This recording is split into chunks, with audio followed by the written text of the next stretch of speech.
अच्छी थी पगडंडी अपनी, सड़कों पर अब जाम बहुत है। फुर हो गई फुर्सत देखो, सबके पास अब काम बहुत है। अच्छी थी पगडंडी अपनी, सड़कों पर अब जाम बहुत नहीं जरूरत बूढ़ों की अब, हर बच्चा बुद्धिमान बहुत है। अच्छी थी पगडंडी अपनी, सड़कों पर अब जाम बहुत है। उजड़ गए अब बाग बगीचे, दो गमलों में शान बहुत है। अच्छी थी पगडंडी अपनी, सड़कों पर अब जाम बहुत है। दूध दही अब नहीं खाते, कहते हैं जो काम बहुत है। अच्छी थी पगडंडी अपनी, सड़कों पर अब जाम बहुत। पीते हैं चाय कॉफी, कहते हैं आराम बहुत है। अच्छी थी पगडंडी अपनी, सड़कों पर अब जाम बहुत है। बंद हो गई चिट्ठी पत्री, व्हाट्सएप ऐप पर पैगाम बहुत है। अच्छी थी पगडंडी अपनी, सड़कों पर अब जाम बहुत है। आदी हो गए एसी के अब, कहते हैं बाहर घाम बहुत है। अच्छी थी पगडंडी अपनी, सड़कों पर अब जाम बहुत है। आदी हो गए एसी के, कहते हैं बाहर घाम बहुत है। अच्छी थी पगडंडी अपनी, सड़कों पर अब जाम बहुत है। झुके झुके से स्कूली बच्चे, बस्तों में सामान बहुत है। अच्छी थी पगडंडी अपनी, सड़कों पर अब जाम बहुत है। नहीं बचे अब सगे संबंधी, अकड़ ऐंठ एहसान बहुत है। नहीं बचे अब सगे संबंधी, अकड़ ऐंठ एहसान बहुत है। अच्छी थी पगडंडी अपनी, सड़कों पर अब जाम बहुत है। सुविधाओं का अंबार लगा है, हर इंसान परेशान बहुत है। अच्छी थी पगडंडी अपनी, सड़कों पर अब जाम बहुत है। तो दोस्तों, आपको मेरी यह पुरानी कविता कैसी लगी?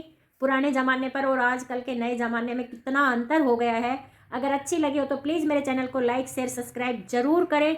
यह कोई कविता नहीं है, यह मेरे जज्बात है, जो मैंने पहले का ज़माना भी देखा और आज के ज़माने में कितना अंतर आ गया है, बहुत ज़्यादा अंतर आ गया। तो दोस्तों, आप इस कविता से क्या समझे? पहले का ज़माना लाख गुना अच्छा था आज के ज़माने से। तो समझदार कोई सारा ही काफ़ी है। मिट्टी से खाना, मिट्टी के बर्तनों में खाना शुरू किया था इंसान ने, और अब आप देखो लौट कर फिर वही मिट्टी के बर्तन चलन में आ चुके हैं। कोठियों से बंगलों से सब छिप चुके हैं, और अब फिर से फार्म हाउस, मड के खेत, वहाँ पर बनते फार्म हाउस भी ऐसे जिनमें मिट्टी के बर्तनों में खाना बनाया जाता है, गांव स्टाइल में बने हुए हैं। ऐसे फार्म हाउस का फिर से बहुत ज़्यादा चलन आ गया है। तो हम जहाँ से चले थे वहीं पहुँच गए हैं। आज मैं आपको ना एक ऐसी बात बताऊंगी जो कि आज से है 40-45 साल पहले की बात है। मेरी बड़ी बुआ जी थी, यानी कि मेरी बड़ी बुआ जी, तो सोच लो आप, मेरी इतनी उम्र है तो उनकी तो, वो अब इस दुनिया में नहीं है, लेकिन उनके शादी के टाइम की एक बात मेरे को आज भी याद है। तो चलो मैं आज आपके साथ शेयर करती हूँ। मेरी बड़ी बुआ जी एक अच्छे, मतलब यूपी साइड में उनकी शादी हुई, और वो एक अच्छे बड़े परिवार में गई।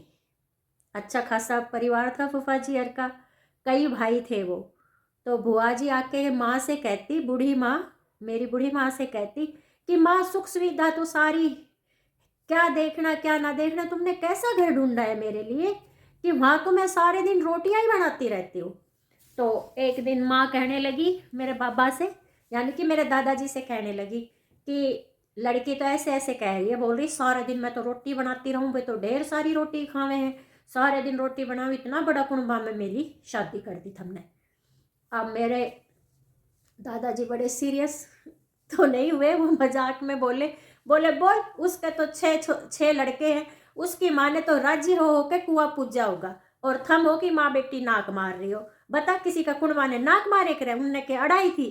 अरे भाई, हमने अच्छा लगे तो हम शादी करके आया। फिर ऐसे ही बुआ जी आई, वो बात करने लगे, बोली मेरी बुआ जी ना अपने पिताजी को चाचा कहती थी। अब ये तो नहीं पता, शायद कंबाइंड फैमिली में रहते थे, मेरे पिताजी भी चाचा ही बोलते थे, सब चाचा ही कहते थे। मेरे बाबा मेरी बुआ से कहने लगे कि देख लाली, और कहीं चीज़ की कमी हो घर में, या कोई तंग करता हो, कोई गलत बोलता हो, तो तू शिकायत कर, काम की शिकायत नहीं करागी। देख, यह बात अच्छी ना है, काम तो तू यहाँ भी करे थी और वहाँ भी तेरा अपना घर है, यो घर भी तेरा और वो घर भी तेरा।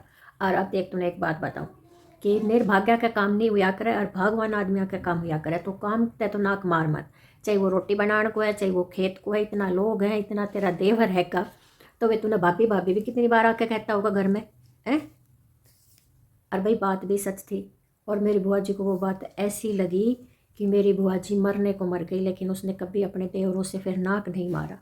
बाद में मेरी बुआ शहर में भी आके रही, दिल्ली में आई गांव छोड़ के, तो सारे देवरों को सेट किया अच्छी अच्छी जगह पर, वो अच्छी अच्छी पोस्टों पर काम किया, क्योंकि शहर गाँव से निकलना बहुत ज़रूरी हो गया था। लेकिन वो अपने परिवार को बांध के लेके चलती रही। और उनके देवर देवरानी अब वो नहीं है, लेकिन फिर भी आज भी नाम लेते हैं तो रिस्पेक्ट के साथ लेते हैं।